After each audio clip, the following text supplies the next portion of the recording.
श्रीकृष्ण श्रीकृष्ण श्रीकृष्ण श्रीकृष्ण गुरुर्ब्रह्मा गुरुर्विष्णुः गुरुर्देवो महेश्वरः गुरुः साक्षात् परं ब्रह्म तस्मै श्री गुरवे नमः तस्मै श्री गुरवे नमः।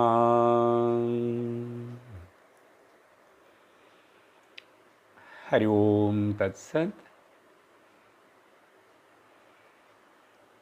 अम्बे दुर्गे माँ जय अम्बे काली माँ। अम्बे दुर्गे माँ जय अम्बे काली माँ। अम्बे दुर्गे माँ। अम्बे दुर्गे माँ जय अम्बे काली माँ। अम्बे दुर्गे माँ जय अम्बे काली माँ। अम्बे दुर्गे माँ जय अम्बे काली माँ। अम्बे दुर्गे माँ जय अम्बे काली माँ जय अम्बे काली माँ। दुर्गा मैया की जय। नवरात्रि महोत्सव की जय। हरि ओम तत्सत्। अंदरिकी नवरात्रि శుభాకాంక్షలు। శక్తిని దేవిని ఆరాధించటం అనేటువంటిది భక్తి సంప్రదాయంలో భక్తి మార్గంలో ఒక ముఖ్యమైన విశేషమైన ఆరాధన.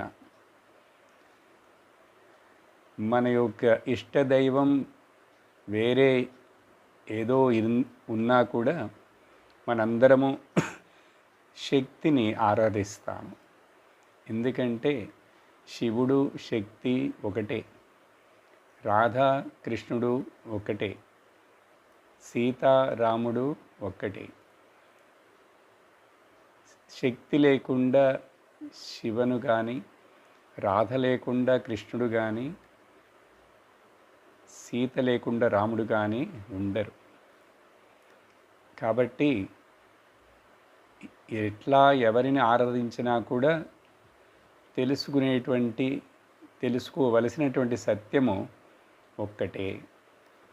అది ఏ రూపంలో, ఏ నామంలో, ఏ పద్ధతిలో తెలుసుకున్నాను, నువ్వు సత్యమును తెలుసుకో. కాబట్టి ఈరోజు ఆ దేవిని స్తుతించి మనం వివేక చూడామణి 426వ శ్లోకాన్ని గడిచిన సత్సంగంలో ప్రారంభించి విన్నాం. మరొకసారి అది చదువుతాను. బ్రహ్మాకారతయా సదా స్థితతయా నిర్ముక్త బాహ్యార్థధీః అన్యావేదిత భోగ్యభోగకలనః నిద్రాలువత్ బాలవత్ స్వప్నాలోకితలోకవత్ జగదిదం పశ్యన్ క్వచిల్లబ్ధధీః ఆస్తే కశ్చిదనంతపుణ్యఫలభుక్ ధన్యః సమాన్యో భువి. భగవాన్ ఆదిశంకరాచార్యులు వారు ఇప్పటి వరకు మనకు ఈ వివేక చూడామణి వేదాంత ప్రకరణ గ్రంథంలో సకల తత్వ విషయాలను చెప్తూ వచ్చి ఒక్కొక్క మెట్టుగా వివరించిన తర్వాత అప్పుడు ఇదంతా ఈ చదవటం, ఈ వినటం వలన కలిగే ఫలము ఆ జ్ఞానము, స్వరూప జ్ఞానము. స్వరూప జ్ఞానమును తెలుసుకున్నవాడు, స్వరూప జ్ఞాన నిష్ఠలో ఉన్నటువంటి వాడు, అతడికి పేరు స్థితప్రజ్ఞుడు, లేక the man of self realization, the man of study wisdom అంటాం. భగవద్గీతలో 2వ అధ్యాయంలో చివరి 16 శ్లోకాలు, 18 శ్లోకాలు ఈ స్థితప్రజ్ఞుడి యొక్క క్యారెక్టరిస్టిక్స్, లక్షణములు,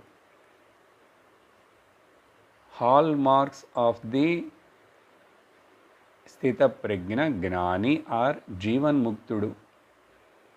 అదే విషయం ఇక్కడ మనకు 16 శ్లోకాలలో ఇక్కడి నుంచి ప్రారంభించి శంకరాచార్యులు వారు మనకు ఒక ఇండికేటర్, ఒక యారో మార్క్స్ లాగా మనకు తెలియచేస్తున్నారు. ఇది ఎవరి గురించో కాదు, ఇవి తెలుసుకొనుట చేత ఓ స్థితప్రజ్ఞుడు, జ్ఞాని, జీవన్ముక్తుడు అనేటువంటి వాడు ఈ రకమైన భావనలో, ఈ రకమైన జ్ఞాననిష్టలో ఉంటాడు. ఆ తరువాత ఈ లోకాన్ని, ఈ శరీరాన్ని, ఈ జడ ప్రపంచమును ఎలా చూస్తాడు దీని యందు ఉంటూనే అని మనకు అక్కడ ఒక రోల్ మోడల్ చూపించి చెప్పకపోతే మనకు ఈ జ్ఞానం అనేటువంటిది అర్థం కాదు. అది ఒక యాబ్స్ట్రాక్ట్ సబ్జెక్ట్గానే ఉంటుంది. కాబట్టి ఇక్కడ సబ్జెక్ట్ మ్యాటరు, సబ్జెక్టును గురించే. నేనే సబ్జెక్టుని, నేను గ్రహించవలసిన ఆ విషయము కూడా నేనే, నా గురించే. ఈ 426 శ్లోకంలో చెప్పిన విషయం ఏమిటో జ్ఞాపకం చేసుకుందాం. ఎవరైతే అనేక జన్మలలో ఇంతకుముందు పుణ్యమును చేసి చిత్తశుద్ధిని పొంది ఏకాగ్రమైన మనస్సును పొంది ఇప్పుడు ఈ జన్మలో ఈ శరీరముతోటి అతడు ఈ జ్ఞానమును పొందుతున్నాడు. అలా ఒకడు పొందాలంటే చాలా అరుదు, ఎవరో కొంచెం మందికి మాత్రమే, క్వచిత్. అనంత పుణ్యభుక్, ఎంతో పుణ్యఫలం ఉన్నటువంటి వాడు. ఆ పుణ్యఫలం అంటే తన కర్మ యొక్క ఫలమే. దానిని మనకు సరిగ్గా అందించి ఇప్పుడు మనలను ఈ మార్గంలో నడిపిస్తున్నటువంటి ఆ ఈశ్వర కృప కూడా ఎవరికి కలుగుతున్నదో అతడు ధన్యుడు. ఈ భూమి మీద ధన్యుడు మాత్రమే కాదు, మాన్యుడు కూడా. అంటే పూజింపదగినవాడు, గౌరవించదగినవాడు అని చెప్తూ ఎవరు ఇతడు, ఏం చేశాడు ఇతడు? బ్రహ్మాకారతయా సదా స్థితతయా నిర్ముక్త బాహ్య అర్ధదీహి. తాను బ్రహ్మము అని గ్రహించి గుర్తించాడు. ఆ స్థితిలోనే ఎప్పుడు బ్రహ్మముగానే భావిస్తూ, బ్రహ్మమునే చూస్తూ, సర్వము బ్రహ్మమనే భావనతోటే ఉంటూ, ఇంకా అతడికి ఈ నామరూప బాహ్య జడ ప్రపంచ విషయములు ఏవిది కూడా అతడిని బాధించట్లేదు, వాటిలో నుంచి ముక్తుడైపోయాడు. అటువంటి బుద్ధి అతడి బుద్ధిలో ఇప్పుడు ఈ నామరూప ప్రపంచము, పొసెషన్లు, రిలేషన్లు ఏవి కూడా అతడు వాటి చేత బంధించబడలేదు, విముక్తుడైపోయాడు. అప్పుడు ఆ తరువాత ఇతడు మరి శరీరం ఉంది, ఇంకా లోకంలో తిరుగుతున్నాడు, నడుస్తున్నాడు, కూర్చుంటున్నాడు, భోంచేస్తున్నాడు, నిద్రిస్తున్నాడు, మాట్లాడుతున్నాడుగా. అంటే అతడికి అన్య వేదిత భోగ్య కలన, వేరేదో చూస్తున్నాను, దీన్ని అనుభవిస్తున్నాను, దీన్ని అనుభవించాలి అని చెప్పి అటువంటి ఒక భావన లేకుండా చిన్న పిల్లవాడిలాగా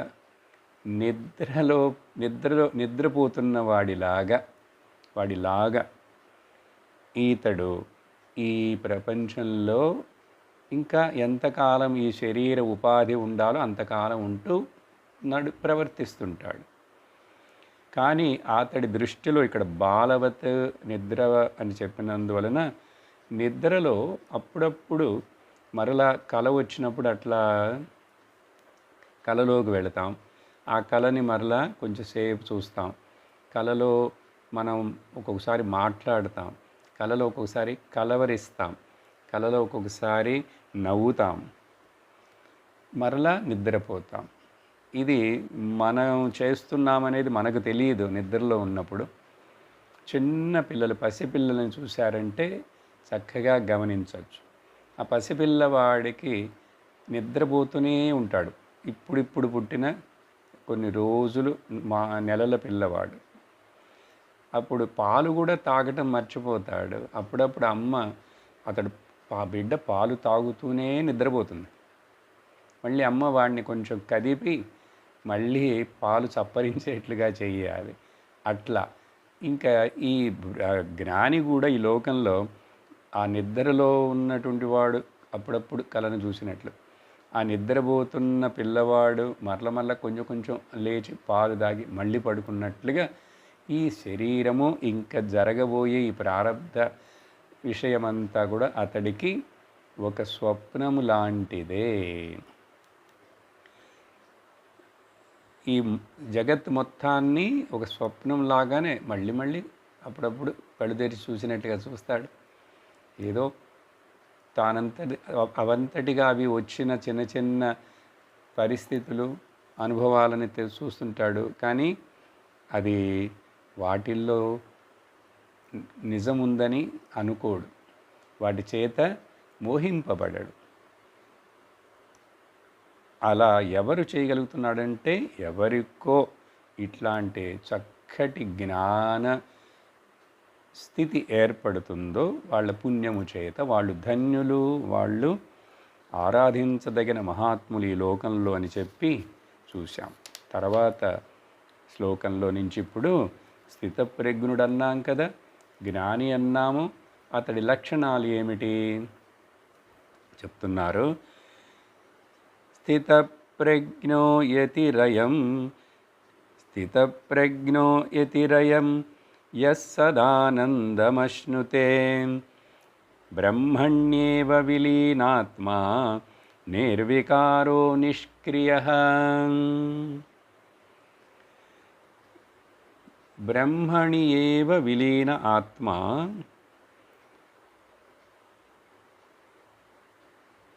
యతి, ఇతడికి పేరు యతి. ప్రయత్నము చేసి ఇప్పుడు ఇతడు బ్రహ్మములోనే, బ్రహ్మభావనలోనే, బ్రహ్మ చింతనలోనే తాను బ్రహ్మమనే చింతన. అంటే ఇప్పుడు భగవంతుడు రాముడి చింతన, కృష్ణుడి చింతన అట్లా కాదు. నేనే బ్రహ్మమును, తాను బ్రహ్మమని ఆ బ్రహ్మ చింతనలోనే ఎవరి మనస్సు అయితే విలీనమై ఉంటుందో ఎప్పుడు కూడా విలీన ఆత్మ. ఇప్పుడు ఇతడు ఇంకా నిర్వికార, తనకు బ్రహ్మమునైన తనకు ఆకారము లేదని గుర్తించేశాడు. అన్ని శరీరాలలో అంతటా వ్యక్తమవుతున్న సత్తు చిత్తు ఉనికి ఎరుక రూపం నేనే ఒక్కటే.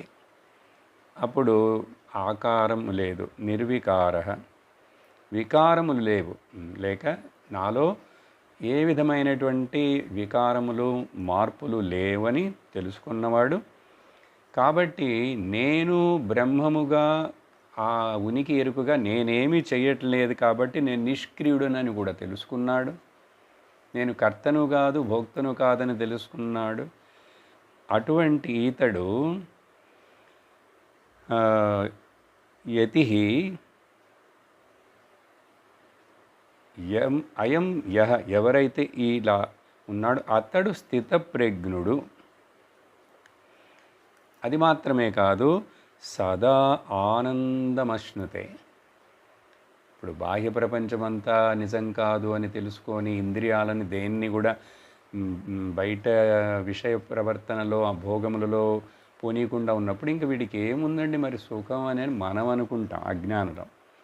కానీ జ్ఞాని సదా ఆనందమశ్నుతే, అతడు ఎప్పుడూ స్వరూప తానే ఆనంద స్వరూపం. కాబట్టి మరి ఇంక ఈ మనస్సు ఇంద్రియములు ఆశించి ఏ కోరికలు లేకుండా చక్కగా ఎప్పుడు ఆనందంగానే పొందుతుంటాడే అతడు స్థితప్రజ్ఞుడు. చూసారా, ఇవి మొదటి లక్షణాలు. ఇంక మనం ఒక 4-5 చూసాం. అవి అలా నెంబర్ పెరుగుతూనే ఉంటుంది. ఇంకా రాబోయే శ్లోకాల్లో ఎక్కువ చూస్తాం. అంటే ఇతడికి సదా ఆనందమశ్నుతే దేనివలనంటే ఇతడు డిజైర్ అనే ఆశ అనే వైరస్లో నుంచి విడిపించబడి ఉన్నాడు. డిజైర్ అనేటువంటిది ఒక వైరస్ అండి. వైరస్ అంటే ఆ ఇంగ్లీష్ పదానికి VIRUS అంటే ఏమిటో తెలుసా? Vital information under seize. Vital information అంటే అజ్ఞానము ఆవరణ విక్షేపముల చేత నీ యొక్క నిజస్వరూపము తెలియకుండా మరిచేస్తుంది, కప్పేస్తుంది ఈ ఆశ అనేటువంటిది, కామం అనేటువంటిది. దానివల్ల కర్మ చేయటం చేస్తావు, కామకర్మలతోటి జన్మలను పొందుతూ అది నిజం అనుకుంటావు. కానీ ఇప్పుడు ఇతడు వాటి నుంచి ఫ్రీ అయినాడు. ఆ తర్వాత శ్లోకం 428లో బ్రహ్మాత్మనో శోధితయో ఏకభావావగాహిని నిర్వికల్పాచ చిన్మాత్రవృత్తి ప్రజ్ఞేతి కథ్యతే. సుస్థితా సా భవేద్యస్య స్థితప్రజ్ఞః స ఉచ్యతే. ఇతడిని ఇప్పుడు స్థితప్రజ్ఞుడని పిలుస్తాం, చెప్పబడుతుంది. ఏం చేశాడు ఇతడు? మరి ఇంకా చక్కగా వివేకము చేత విచారణ చేసి శోధించాడు. పరిశోధనం అంటాం కదా, ఎగ్జామ్ చేశాడు, పరీక్ష చేశాడు. శోధితయ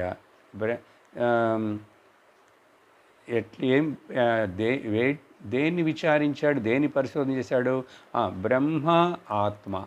ఇక్కడ ఆత్మ అంటే జీవాత్మ. సో పరమాత్మ జీవాత్మ ఈ రెండు వేరా? అసలు ఎక్కడ ఉన్నవి, ఏంటి వీటి యొక్క రిలేషన్షిప్ ఏమిటని శోధించిన తర్వాత, పరిశీలించిన తర్వాత ఏకభావం అని చెప్పి ఈ రెండు ఒక్కటే. ఇప్పుడు ఈ శరీరంలో ఉండి అజ్ఞానము చేత ఇంతకుముందు, ఇప్పుడు జ్ఞానం వచ్చేసిందిగా మనకు వివేక చూడమని చదివి, ఇక్కడ శుద్ధ అహం అహం అహం స్ఫూర్తి అహం బోధం, ఇది బ్రహ్మం, అదే బ్రహ్మం అని చెప్పి చక్కటి అండర్స్టాండింగ్ వచ్చేసింది. ఒకటే అనే అండర్స్టాండింగ్, ఏకభావం ఆ భావ అవగాహన చేసుకున్నాడు. ఇది ఏకం బ్రహ్మం. సరే, దీనికి ఇది నిర్వికల్పం. ఇది నిర్వికల్పం మరియు చిన్మాత్రం. అది మారేది కాదు, అది ఎప్పుడూ జ్ఞానముగానే తెలివితోటే ఉంటుంది, ఎరుకతోటే ఉంటుంది. కాబట్టి ఇక్కడ చిన్మాత్ర నిర్వికల్ప వృత్తి. వృత్తి అంటే సహజంగా మనసులో వచ్చే ఆలోచనకి పేరు వృత్తి అంటాం. మనోవృత్తులు, చిత్తవృత్తి నిరోధ యోగా అని పతంజలి మహర్షి వారు చెప్పినట్లు. కానీ ఇక్కడ ఇది కూడా మనసులో వచ్చిన ఒక థాట్, నేను బ్రహ్మం అనేది. అది మొదట్లో బ్రహ్మాకార వృత్తి, అఖండ బ్రహ్మాకార వృత్తి అని చెప్తాం. కానీ అది వృత్తి కాదు, అది స్వ అనుభవం. మొన్నటి క్లాసులో ఏం చెప్పాను? నాకు ఆకలి అవుతున్నదంటే ఆకలి అనేటువంటిది స్వ అనుభవం, కానీ అది మనస్సులో వచ్చిన ఒక థాట్ కాదు, వేరేదో దేని గురించో థాట్ వచ్చినట్లుగా ఆకలి అవుతున్నదనేటువంటిది. అలాగే నేను బ్రహ్మమును, నిర్వికల్పుడను, చిన్మాత్రం, కాన్షియస్ను, నేను శుద్ధమైన అని ఈ యొక్క భావన ఉందే, ఇది వృత్తి లాంటి సహజమైన సాధారణ ఒక థాట్ కాదు, కానీ వృత్తి అని చెప్తున్నాం. ఇది స్వప్రజ్ఞ. ఏ ప్రజ్ఞ అయితే, ప్రజ్ఞ అనేటువంటిది ఏదో మనకు మామూలుగా ఏర్పడే ఒక జ్ఞానము, ఏది లోక జ్ఞానము,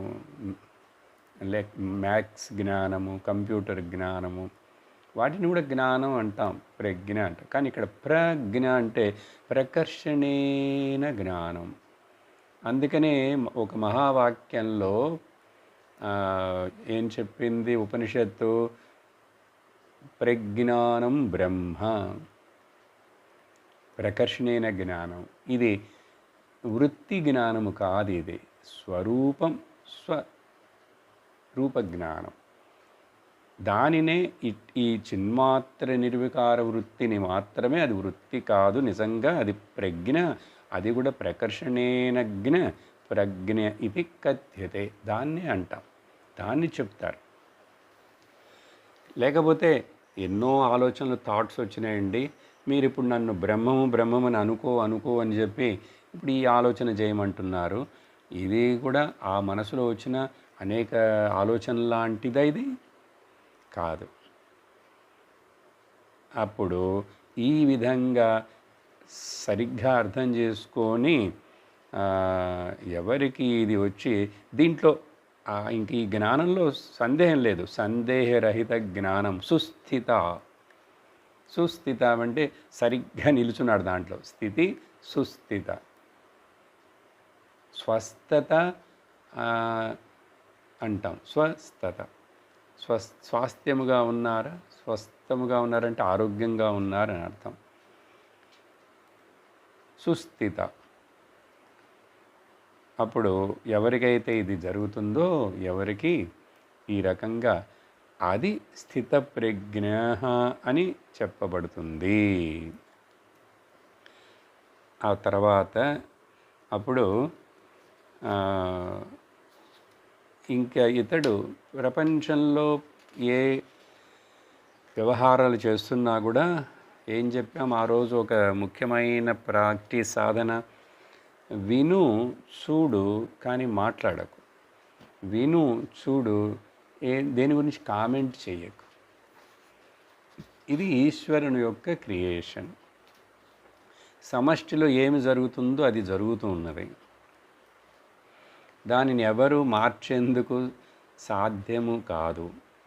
కాబట్టి దానికి ముఖ్యత్వం ఇవ్వకుండా శరీరానికి వచ్చే పుణ్యపాపాల యొక్క ఫలమైన సుఖదుఖాలను మాత్రం గమనించకుండా స్వరూపాన్ని గమనించు. అసలు నీవు ఎవరు?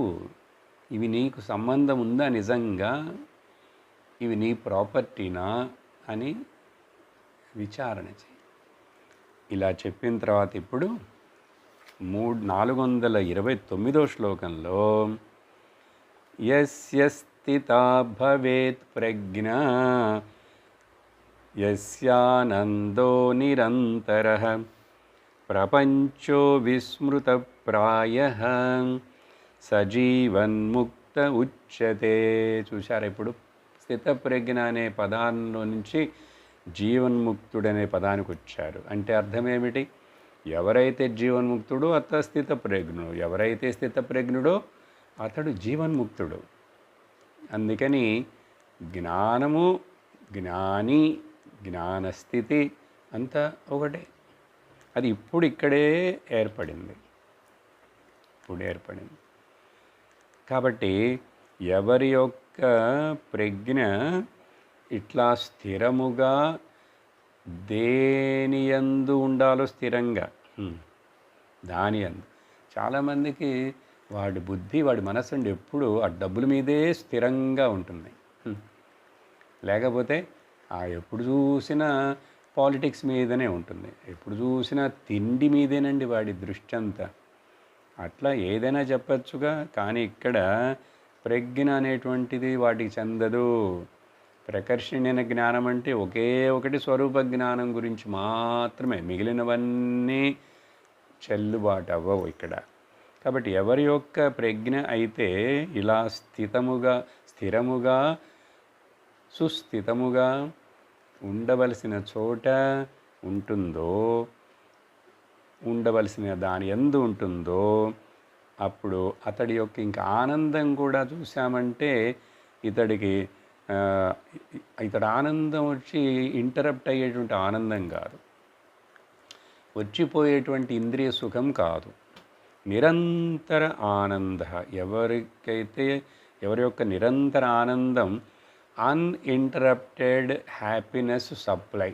సహజంగా యూపీఎస్ అంటే అన్ఇంటరప్టెడ్ పవర్ సప్లై అంటాం కదా, ఇక్కడ అన్ఇంటరప్టెడ్ హ్యాపీనెస్ సప్లై. అసలు హ్యాపీనెస్ అనేటువంటిది ఎక్కడ దేని యందు ఉన్నట్లు కనిపించినా తెలిసినా అవన్నీ కూడా నేను హ్యాపీనెస్ యొక్క రిజర్వాయర్, జనరేటర్, క్రియేటర్, గివర్, ఆనంద. కాబట్టి ఇక్కడ ఈ ఆనందం అనేటువంటిది ఎక్కడి నుంచో వచ్చింది, బారో చేసింది కాదు, ఇంద్రియ విషయ సుఖముల వల్ల వచ్చిన ఆనందం కాదు, ఇది వచ్చిపోయేది కాదు. దీన్ని మాత్రమే ఆనందమనంగల కానీ ఇంద్రియ సుఖముల చేత వచ్చే సుఖ దుఃఖాలవి, అది సుఖం, ఇంద్రియ భోగం, ఇది ఆనందం. నందం, ఆనందం అంటే అన్ఇంటరప్టెడ్. ఆనంద సాగర మురళీధర మేరా ప్రభు రాధేశ్యామ వేణుగోపాల. ఆనంద నిరంతరం. ఇప్పుడు ఇతడికి ఇంకా ప్రపంచ విస్మృత ప్రాయ. ఇతడికి ఈ ప్రపంచంలో ఇవి ఇక్కడ ఏదైనా అసలు గుర్తుండదుట. విస్మృత ప్రాయ, మర్చిపోతాడు. దేనిని గుర్తుంచుకోవడానికి ప్రయత్నం చేయడు. ఇక్కడ ఒక చిన్న విషయం, జ్ఞాపక శక్తి తగ్గుతుందండి, జ్ఞాపకశక్తి తగ్గిపోతున్నదండి అంటే మంచిది. వయస్సు పెరగగా జ్ఞాపక శక్తి తగ్గుతుంది, మంచిదే. దాని గురించి బాధపడకూడదు, చింతించకూడదు. ఎందుకండి అట్లా చెప్తారు? ఎందుకంటే అనవసరమైనవన్నీ జ్ఞాపకం ఉండటం చేత ఏమిటి, లోక విషయాలు, వాళ్ళ పేరేంటి, ఆవిడ పేరేంటి, ఆ ఫోన్ నెంబర్ ఏంటి, ఇక్కడేంటి, అక్కడేంటి, ఎందుకు అవన్నీ గుర్తుండటం? చూడండి, అందుకని దేవుడు సహజంగానే నీకు కొంచెం వయసు పెరగ నువ్వన్నీ మర్చిపోయినావంటే మంచిది. కానీ ఇక్కడ ఒక విషయం, అన్నీ మర్చిపోవచ్చు, నేను ఉన్నాననేది మర్చిపోతామా? నేను అనేది మర్చిపోతారు ఎవరైనా? ఇంకొకటి చెప్తారు, నా పేరు కూడా గుర్తు లేదని కూడా కొంతమందికి జరిగింది. మన మొదటి ఇండియా ప్రెసిడెంట్ అయినటువంటి సర్వేపల్లి రాధాకృష్ణన్ గారికి ఆ చివర మరణ దశలో ఆయన పేరే ఆయనకు గుర్తులేదుట. పర్వాలేదు, కానీ ఆయనకు తెలుసు, ఆయన బయటికి మాట్లాడపోయినా ఏదో కొంచెం తికమకగా అట్లా ఉన్నా కూడా, డెలీరియంలో ఉన్నట్లున్నా కూడా, నాకు ఇప్పుడు జ్ఞాపకం లేదు,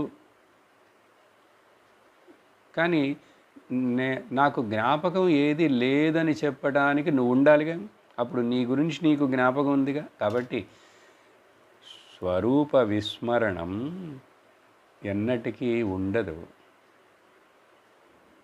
అజ్ఞానికి ఉంటుంది ఎప్పుడు. అజ్ఞాని అసలు ఇది విషయమే తెలియదు వాడికి, కానీ జ్ఞాని విషయం కదా మనం మాట్లాడుతున్నాం ఇక్కడ. కాబట్టి స్వరూప విస్మృతి అనేటువంటిది లేనే లేదు. కాబట్టి కానీ ఇక్కడ ఇతడికి ప్రపంచ విస్మృతి, ఎంతకి మర్చిపోదు. ఇప్పుడు చెప్తారు తర్వాత శ్లోకాలలో. పాస్ట్, ప్రెజెంట్, ఫ్యూచర్ అనే ఈ 3 కాలాలు ఉన్నాయి చూసారా? ఇవే కదా ఈ మనస్సు వీటిల్లోనే పరిగెడుతుంటుంది. వర్తమాన కాలం, భూతకాలం, భవిష్యత్ కాలం అని వాటిని ఇప్పుడు నెగెట్ చేస్తారు.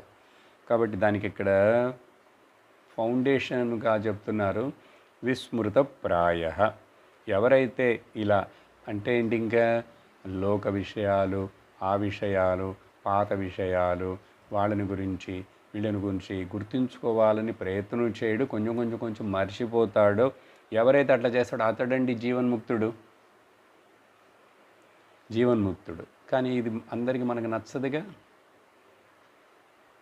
ఆ విషయం అర్థమైన వాళ్ళకి నచ్చుతుంది. ఎంత చక్కగా ఆనందంగా ఉంటుంది, ఏమీ గుర్తు రావట్లేదు, కానీ నేనున్నాను, నాకు గుర్తుంది. అందుకని అప్పుడు ఏమి గుర్తు రాకపోయినా పర్వాలేదు, భగవంతుడి నామం గుర్తు చేసుకో, భగవంతుడి రూపాన్ని గుర్తు చేసుకో. కానీ మరణ సమయంలోట మైండ్కి అది కూడా చేత కాదుట. ఒక నామం చెప్పలేదు, దేని మీద మనసును ఫోకస్ చేయలేదు.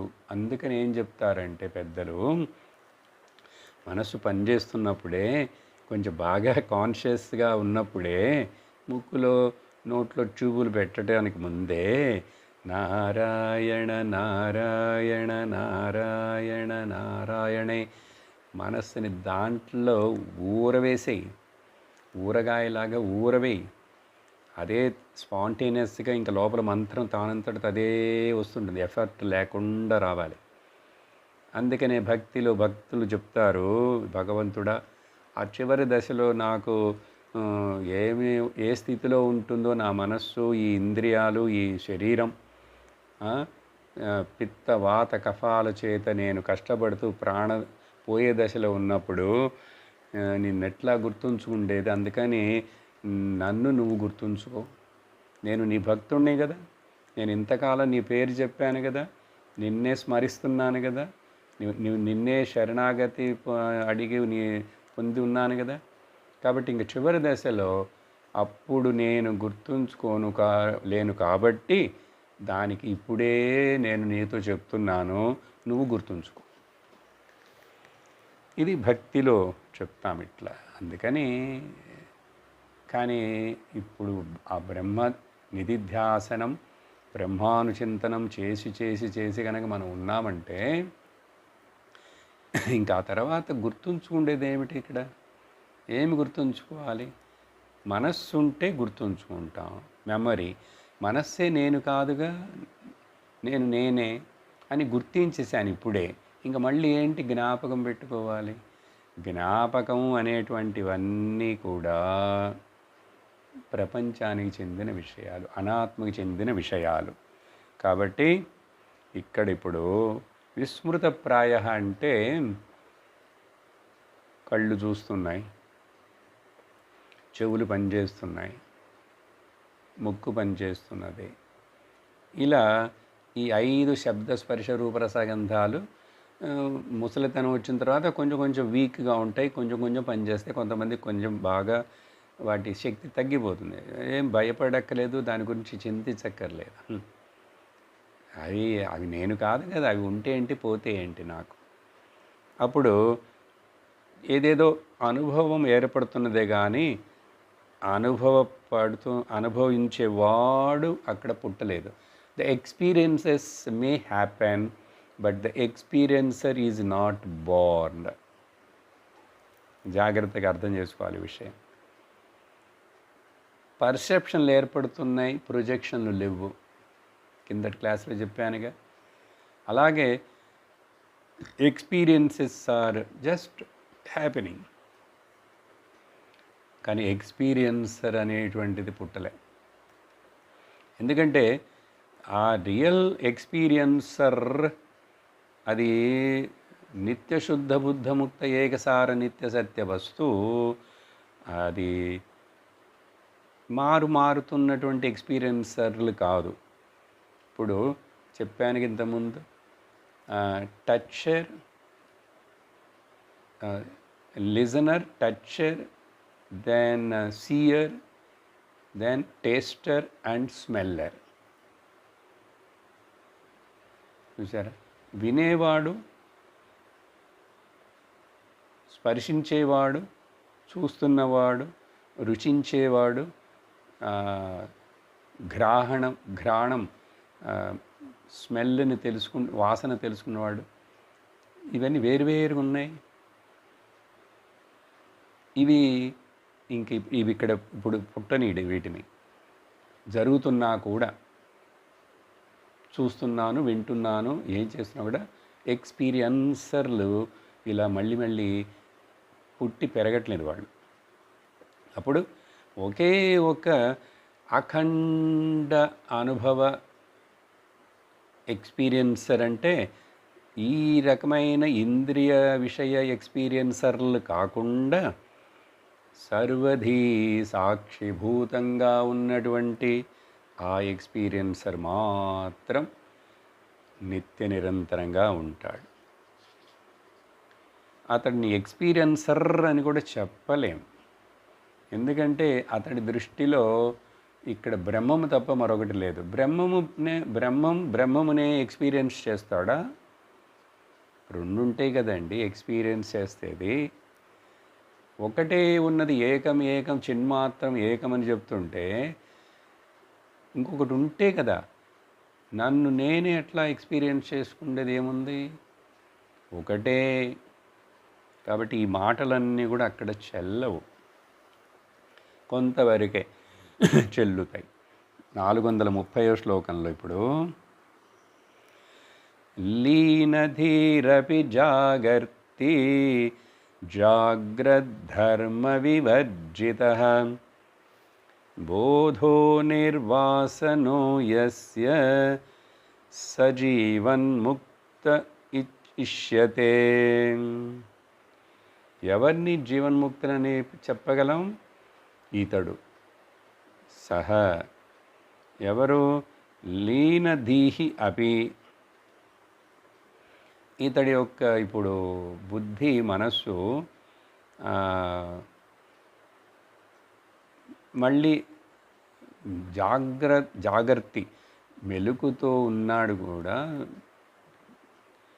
జాగ్రత్త ప్రపంచాన్ని చూస్తున్నప్పటికీ కూడా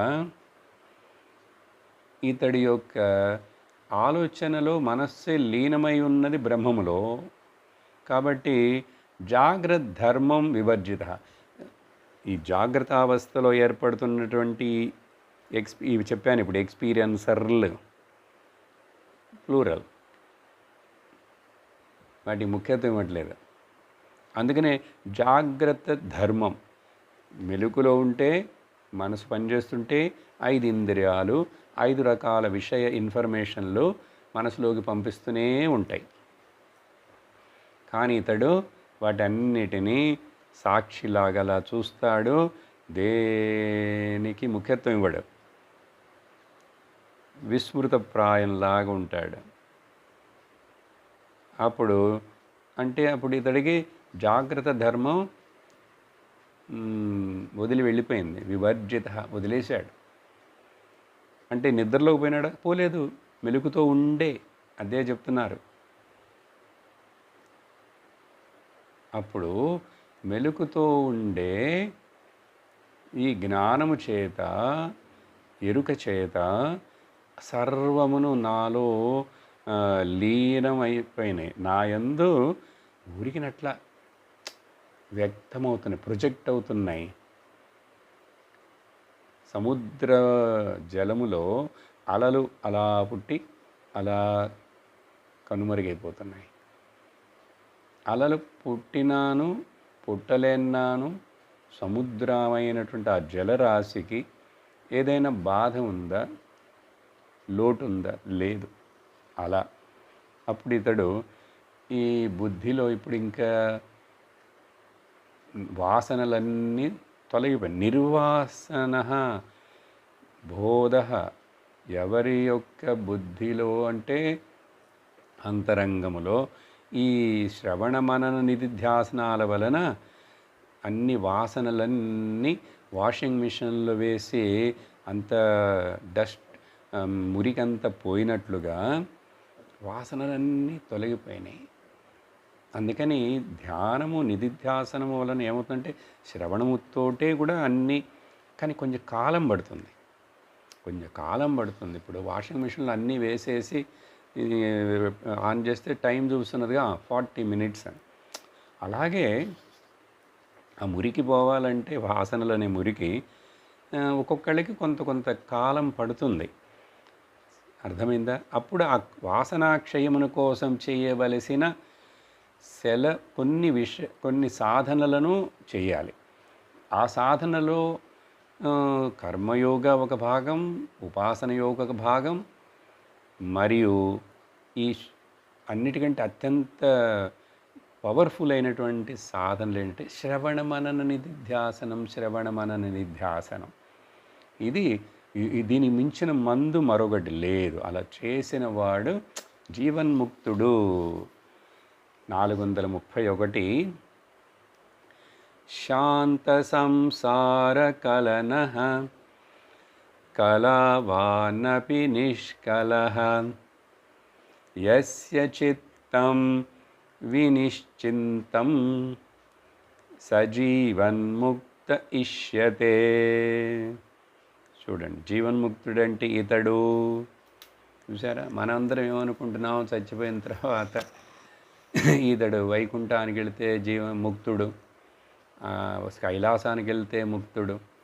ఆ తర్వాత వస్తుంది వీడికి చచ్చిపోయిన తర్వాత శ్రాద్ధాలు పిండోదకాలు అన్నీ ఇస్తే సరిగ్గా వెళతాడు, ఎక్కడికో వెళతాడు. ఈ రకమైనటువంటి పోస్థమస్ విషయాన్ని వేదాంతం ఒప్పుకోదు, జ్ఞాన మార్గం ఒప్పుకోదు. నువ్వు పూర్ణ జ్ఞానం పొందితే ఇప్పుడే పొందేసేయి, పని ఇక్కడే అయిపోతుంది. ఆ తర్వాత విషయం ఎవరికి తెలుసు, నువ్వు ఎక్కడికి వెళుతున్నావో ఏమిటో కదా తెలియని విషయం అది. కానీ ఇక్కడ ఇది నువ్వు ఇప్పుడు అభ్యసించు, ఇప్పుడు గ్రహించు, ఇప్పుడు పొందు, ఇప్పుడే రిజల్ట్ నీకే నీ ముందే తెలుస్తుంది. అలా ఉన్న జ్ఞానులను చూస్తున్నాం కదా, ఆ జ్ఞానులు ఇలా ఉంటారని చెప్పడానికేగా ఈ లక్షణాలు, జీవన్ముక్తి, ఈ శ్లోకాలు. కాబట్టి ఇక్కడ ఏమైంది, ఇప్పుడు సంసారము చేత ఏర్పడే కలత, సంసారము చేత ఏర్పడే ఈ గొడవ అదంతా అణిగిపోయింది. శాంత సంసార కలనః అంటే ఏమిటి? సపోజ్ ఇతడు గృహస్థుడండి, కుటుంబాన్ని కూడా సంసారం అంటాం. తమిళంలో భార్యను సంసారం అంటారు. మలయాళంలో సంసరిక్కరదంటే మాట్లాడటం, సంభాషణను సంసారం అంటారు. సంస్కృతంలో సహజంగా చెప్పేది ఈ ప్రపంచం మొత్తం నామరూప పాంచభౌతిక ప్రపంచమంతా సంసారం. ఈ జనన మరణం అనే ఈ సైకిల్లో నువ్వు ఇట్లా తిరుగుతూ ఉండటం, దీని పేరు సంసారం. సుఖ దుఃఖాల మధ్య, ధర్మ అధర్మాల మధ్య, జన్మ మరణాల మధ్య ఇలా నువ్వు తిరుగుతూ పోతూ వస్తూ ఊంబు టు టూంబ్, దీన్ని సంసారం అంటారు. సరే, ఏ అర్థం చేసుకున్నా కూడా ఇదంతా ఇప్పుడు ఇవేవి అంటే, నేను ఒకవేళ గృహస్థుడినై ఉండి నాకు భార్య పిల్లలు కూడా ఉన్నారు, వారు ఇంకా బతికే ఉంది, నాకేమీ ఆవిడ వలన డిస్టర్బెన్స్ లేదు. అలాగే లోకంలో ఎవరో ఏదో మాట్లాడని, నేను మౌనం, మునిని నేను, అది నన్ను డిస్టర్బ్ చేయదు. ఎవరో పొగుడుతారు, ఎవరో తిడతారు, ఏదేదో చెప్తుంటారు. మన పిల్లలే, మన కోడళ్ళే, మన అల్లుళ్ళే, అందరికీ మనం నచ్చుతామా? కృష్ణుడు అంతటి వాడే అందరికీ నచ్చలేదు, రాముడు అంతటి వాడే అందరికీ నచ్చలేదు. ఇంకా మన గతి ఏమిటి? నువ్వెందుకు దాని గురించి చింతిస్తావు? నువ్వెవరవో నువ్వుగా ఉండు, నువ్వెవరవో నువ్వు తెలుసుకో, అంతే. నీకెవరు సర్టిఫికేట్ ఇవ్వక్కర్లేదు, ఎవరు నిన్ను పొగడక్కర్లేదు. అందుకనే అపమానాలన్నిటినీ సమముగా తీసుకో. సుఖ దుఃఖే సమే కృత్వా లాభాలాభౌ జయో అన్నాడు భగవద్గీతలో. కాబట్టి ఇక్కడ నేను ఇప్పుడు మరి శరీరం ఉంది కదండి. జ్ఞాని అంటే అట్లాగే సమాధిలో కూర్చొని ఉంటాడు, శరీరం వదిలేస్తాడేంటి? చెప్పాంగా వదలడు. అది ఎంతకాలం ఉండాలి అట్లా ఉంటుంది. కాబట్టి కళావానపి, కళావాన్ అంటే ఇతడికి ఇప్పుడు శరీరం ఉంది, ఫ్యాసెట్స్ అంటాం కదా, కళలు అంటే మనస్సులో కొన్ని కళలు ఉన్నాయి, ఇంద్రియాలు కళలంటే మార్పులు. ఇప్పుడు సహజంగా చంద్రుడు ఉదయించేటప్పుడు అంటాం చంద్రకళ, చంద్రకళలు. ఆ 14 రోజులు చంద్రుడు కొంచెం కొంచెం కొంచెం కొంచెం కొంచెం పెరుగుతాడు. అందుకనే పేరు పెట్టి చంద్రకళ అని పేరు పెట్టుకుంటారు. కళలు అంటే ఏంటి? ఫ్యాసెట్స్, మార్పులు. మొదటి రోజు ప్రథమ, ద్వితీయ, ద్వితీయ, తృతీయ అంటే కొంచెం కొంచెం చంద్రుడు సైజు పెరుగుతుంటాడు. 15వ రోజుకి పూర్ణుడవుతాడు, మళ్ళీ మళ్ళీ తగ్గుతూ వస్తాయి. ఇలా ఇక్కడ ఫ్లక్చుయేషన్స్ అనేవి ఈ కళలు అనేటువంటివి. కళలంటే ఇక్కడ మ్యూజిక్ కళ, డాన్స్ కళ అది కాదండి. ఇంద్రియాలలో మార్పులు, శరీరంలో మార్పులు, మనసులో మార్పులు, సర్వనామరూప ప్రపంచంలో మార్పులు అవన్నీ ఏర్పడుతున్నా కూడా ఇతడికి తెలుసు, ఆత్మనైన నేను, బ్రహ్మమునైన నేను నిష్కలుడను, నిష్కలుడను, నాలో ఏ మార్పు లేదు, ఏ వికారము లేదు. ఇలా ఎవరి యొక్క బుద్ధి యందు చిత్తము వినిశ్చింతం, ఇప్పుడు ఈ విధంగా ఏ యాంగ్జైటీ లేకుండా, ఏ దేని గురించి యాంగ్జైటీ లేదు. అర్థమైందా? అంటే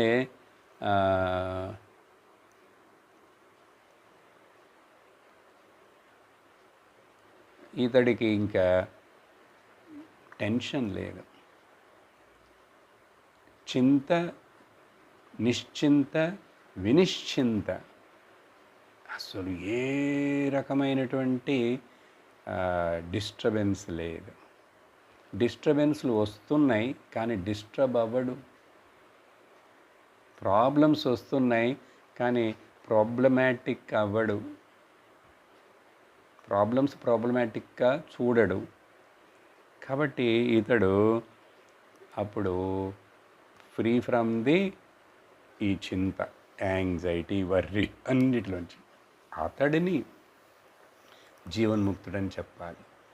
ఇవన్నీ బయట ఎవ్వరికి తెలియవండి, నాకు తెలియాలి. చెప్పాను అందుకని ఆకలి ఎగ్జాంపుల్ చాలా ముఖ్యం. ఆకలి అయిందని నాకే తెలియాలి, ఆకలి తీరిందని నాకే తెలియాలి. కాబట్టి ఇవన్నీ కూడా self measured. I have to examine and measure, evaluate my self evaluation.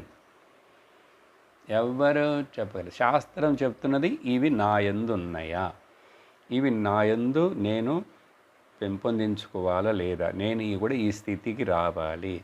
అప్పుడు ఇంకా రాలేకపోతున్నాం, ఏదైనా అట్లా ఇట్లా ఉన్నదంటే ఇక్కడ చెప్పిన దాంతో మ్యాచ్ అవ్వట్లేదు. ఓకే, జీవన్ముక్తి అని ఇక్కడ చెప్పే ఈ కెమిస్ట్రీ నా కెమిస్ట్రీతోటి మ్యాచ్ అవ్వట్లేదంటే ఏం చేయాలి? నన్ను నేను అబ్జర్వ్ చేసి మార్చుకోవాలి, తెలుసుకోవాలి. చెప్పి ఇలా 432లో ఒక ఉదాహరణ ఇస్తున్నారు ఈ జ్ఞాని విషయంలో.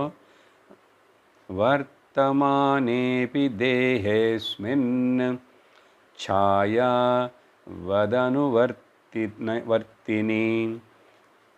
అహంతా మమతా భావః జీవన్ముక్తస్య లక్షణం. ఈ జీవన్ముక్తుడు యొక్క లక్షణం ఏంటో తెలుసా? ఇతడికి ఇప్పుడు చూడండి, ఆ కాలం గురించి చెప్తారని చెప్పాను కదా. వర్తమాన కాలం, ఇప్పుడు జరుగుతున్నటువంటి ఈ ప్రెజెంట్ టెన్స్, ఓకే, జరుగుతున్నట్టు వర్తమాన కాలం. ఈ సమయంలో కూడా అతడికి దేహే, వర్తమాన కాలంలో ఉంటూ ఇప్పుడు అంటే మెలకువలో ఉండి చుట్టూ ఉండే ఈ వ్యావహారిక ప్రపంచాన్ని చూస్తూ కూడా దేహే, అవనికి దేహే ఉన్న ఇతడికి అస్మిన్ ఒక నా ఈ దేహము ఒక నీడలాగా కనపడుతున్నది కానీ ఇది సత్యం కాదు.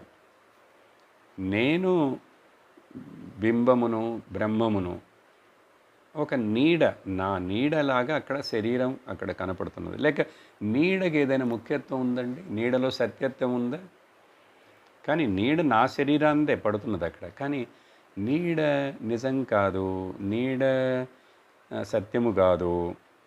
అదేవిధంగా ఈ శరీరాన్ని జస్ట్ ఒక నీడలాగా దీన్ని ఈ ప్రజెంట్లో ఇది కనపడుతున్నా కూడా దీనికి కూడా రోగాలు వస్తాయి, దీనికి కష్టాలు వస్తుంటాయి, 6 రకాలైనటువంటి బాధలు దీనికి ఉన్నాయి. అన్నమయ కోశానికేమో ముసలితనము, మరణము. ప్రాణమయ కోశానికేమో ఆకలి దప్పికలు. మనోమయ కోశానికేమో రాగద్వేషాలు లేక మోహశోకాలు. ఇవి 6 ఇవి బాధ పెడుతూనే ఉంటాయి మూడింటిని. కానీ ఇప్పుడు నేను వాటికి అవి నేను కాదని తెలుసుకున్నానుగా. అక్కడ ఏదో జరగని నాకెందుకు అని అంత వరకు మనం దాన్ని నిర్లక్ష్యం చేసి దానికి ఇండిఫరెంట్గా ఉంటామో అప్పుడు ఇది ఒక నీడలాగా అని చెప్పి అట్లా జీవిస్తాడుట. ఎవరు?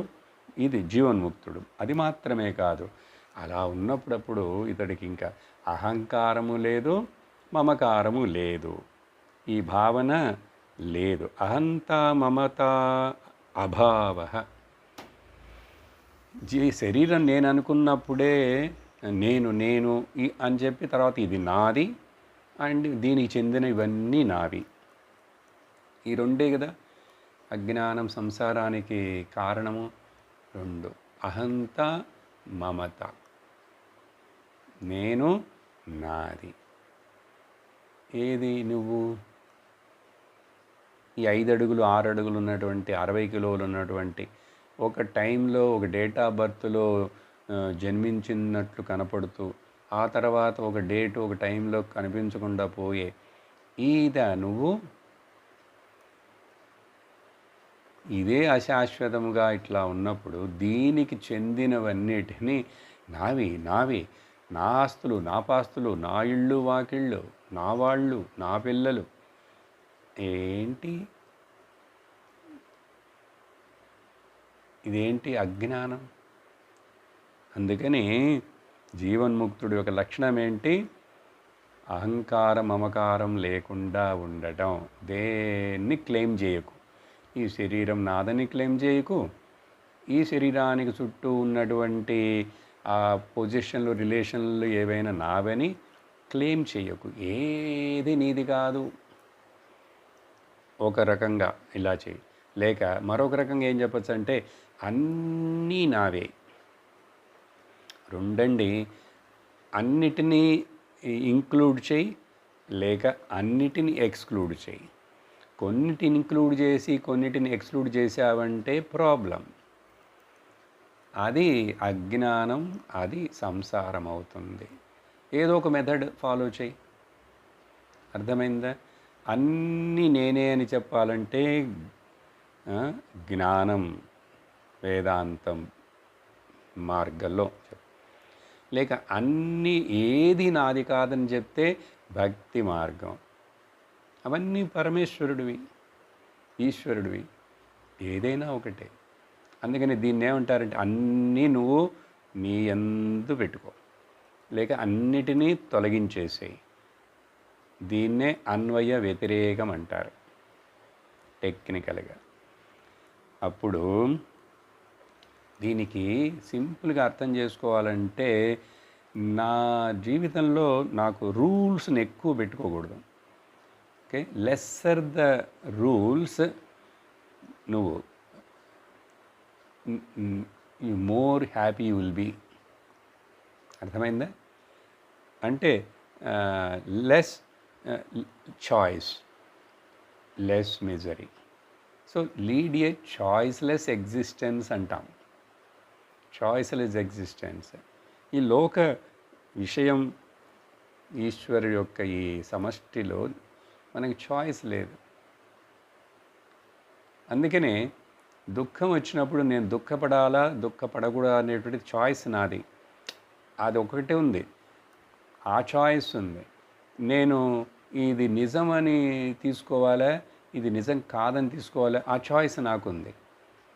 కాబట్టి ఏది తీసుకుంటే నాకు హితము ప్రియమో హితము శ్రేయస్సు అది అర్థం చేసుకోవాలి.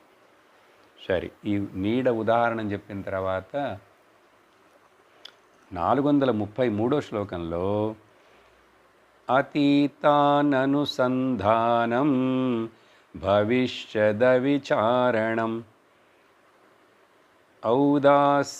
ఔదాసీన్యమపి ప్రాప్తే జీవన్ముక్తస్య లక్షణం. ముందు శ్లోకంలో వర్తమాన కాలం గురించి చెప్పారు.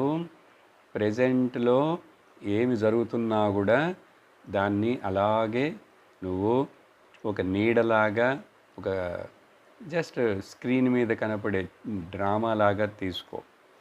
ఇప్పుడు పాస్ట్ ఫ్యూచర్, యాక్చువల్గా మనకు అందరికీ ప్రాబ్లం ఏంటంటే జరిగిపోయిన విషయాల గురించి మనస్సు అనుకుంటూ వాటి వలన కొంచెం చింతిస్తూ, లేక వాటిని రికలెక్ట్ చేసుకొని ఎంజాయ్ చేస్తుంటుంది, లేక అక్కడ కూడా కొంచెం బాధపడుతుంటుంది, లేక భవిష్యత్తుని గురించి కూడా కొంచెం ఎక్కువగా వర్రీ అవుతుంటుంది.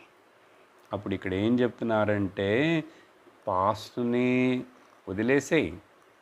ఎందుకంటే పాస్ట్ ఈజ్ డెడ్, అది చచ్చిపోయింది. పోయిన దాని గురించి ఇప్పుడు నువ్వు అనుకోని చింతించి ఏంటి ప్రయోజనం?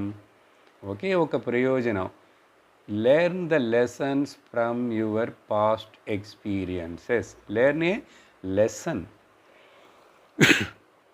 అంతకు మించి ఇంక వాటిని గుర్తుపెట్టుకోకూడదు. అలా గుర్తుపెట్టుకోకుండా ఉండాలంటే, రాబోయే ఫ్యూచర్ గురించి వర్రీ అవ్వకుండా ఉండాలంటే అవిచారణం. భవిష్యత్తు గురించి ఏమైపోతుందో, రేపేమైపోతుందో, తర్వాత ఏమైపోతుందో, నేను ముసలివాడైన తర్వాత ఏమవుతానో, నాకు శరీరానికి రోగం వస్తే ఏమవుతుందో, నా పిల్లలందరూ అక్కడికి వెళితే ఏమవుతుందో, గవర్నమెంట్ మారితే ఏమవుతుందో, క్లైమేట్ ఏమవుతుందని ఎందుకు విచారణ చేస్తావు? వదిలేసేయి. So give up the past, brooding in the past, and stop worrying about the future. అప్పుడు అలా ఉండి ఔదాసీన్యమపి ప్రాప్తే, ప్రెజెంట్లో ఏది వస్తుందో దాన్ని రాని, ఏది పోతుందో దాన్ని పోని, ఉదాసీనంగా ఉండు. ఉదాసీనవదాసీన మధ్యస్థద్వేషబంధుషు అని చెప్పి గీతలు సాధుష్వపి చ పాపేషు. అలా అక్కడ సమత్వం గురించి భగవాన్ చెప్పాడు. సమత్వం యోగ ఉచ్యతే. Be balanced. దేనిని నువ్వు ఇది ఎగ్జైట్ అవ్వక్కర్లేదు, డిప్రెస్ అవ్వక్కర్లేదు. అలా ఉండి నువ్వు ఈ కాలం వలన వచ్చే మనస్సులో మార్పులని అనుకుంటూ పాస్ట్ గురించో, ప్రజెంట్ గురించో, ఫ్యూచర్ గురించో, ప్రజెంట్ని అట్లాగే ఒప్పుకో అండ్ బీ ఇండిఫరెంట్. పాస్ట్ని వదిలేసేయి, ఫ్యూచర్ని కూడా వదిలేసేయి. జస్ట్ ఇప్పుడు ప్రజెంట్లో చక్కగా జీవించావంటే ఆటోమేటిక్గా ఫ్యూచరు రేపు కూడా బాగుంటుందంటే ఇప్పుడు శాంతిగా ఉన్నావంటే, ఇప్పుడు నెమ్మదిగా ఉన్నావంటే, ఇప్పుడు జ్ఞానంతో ఉన్నావంటే అంతే చాలు. అందుకనే ఏం చెప్తాం, ఇప్పుడు ఇక్కడ కావాలి, నాకు ఇప్పుడు కావాలి. రేపు, ఎల్లుండి, వచ్చే నెల, వచ్చే సంవత్సరం ఇట్లా పోస్ట్పోన్ చేయకూడదు. అదేంటి? పుట్టనిది. Past is dead, future is unborn. ఎందుకండి ఈ రెండుని గురించి? కానీ మన మనస్సు మ్యాక్సిమం ఆ రెండిటిలోనే షటిల్ అవుతూ ఉంటుంది. దానికి అది ఇష్టం. ప్రజెంట్లో ఉండు అంటే ఉండదు, దానికి నచ్చదు. జ్ఞాని అట్లా ఉంటాడు, అతడు జీవన్ముక్తుడు. ఇది అతడి లక్షణం. కాబట్టి మనం ఈ ఔదాసీనముగా ఉండటం అంటే రిలాక్స్గా ఉండు. రిలాక్స్. ఇది మంత్రం అండి. Be happy or be relaxed అంటే మంత్రం. ఇది ఎప్పుడు గుర్తుంచుకోవాలి. ఎప్పుడు ఏవేవో జరుగుతుంటాయి, ఏవేవో వస్తుంటాయి, పోతుంటాయి. మంచి చెడులు, లాభములు, నష్టములు, సుఖములు, దుఃఖములు, పగలు, రాత్రి, అన్నీ ఏది వచ్చి ఉండేది కాదు సార్. అవన్నీ షటిలింగ్ ఓన్లీ. కాబట్టి ఇట్లా మనం ఈ ప్రజెంట్లో ఉండటం మనం ఏం మర్చిపోతున్నామంటే మనకు యావగేషన్ ఎక్కువ. భగవంతుడు మనకు ఎప్పుడు ఈ ప్రజెంట్ అనేటువంటి కాలం ఉంది చూసారా, ఇది మనకు భగవంతుడు ఇచ్చినటువంటి ప్రజెంటేషన్. అప్పుడు ఎందుకంటే ఆ ప్రజెంట్లోనే నన్ను నేను గుర్తించగలను. అందుకని ఈ ప్రజెంట్ అంటే అసలు నిజంగా ప్రజెంట్లో ఉన్నామంటే అక్కడ మనస్సే లేదు, చైతన్యం మాత్రమే ఉంది. ఈశ్వర చైతన్యం మాత్రమే ఉంది. మనం ఏం గుర్తించట్లేదంటే ఈ పాస్ట్ ఫ్యూచర్లో మనం మునిగిపోతున్నాం. కొంచెం వాటిని వదిలేసి అన్నారు. ఇలా చెప్పి 434వ శ్లోకంలో గుణదోష విశిష్టేస్మిన్ స్వభావేన విలక్షణే సర్వత్ర సమదర్శిత్వం జీవన్ముక్తస్య లక్షణం. చూడండి, గుణదోష విశిష్టే అస్మిన్ స్వభావేన విలక్షణే. ఈ గుణములు, వాటి యొక్క దోషాలు